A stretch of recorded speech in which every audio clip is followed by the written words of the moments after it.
Let's practice our pronunciation.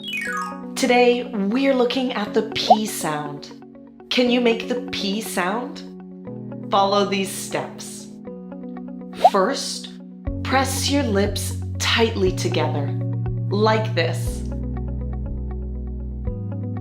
Next, push your lips back, open quickly, and let out a quick puff of air. Try it with me. Are you ready? P. P. Nice job. Now let's practice a few words with the P sound. Listen and repeat after me. Here we go. Pencil. Happy. Rope.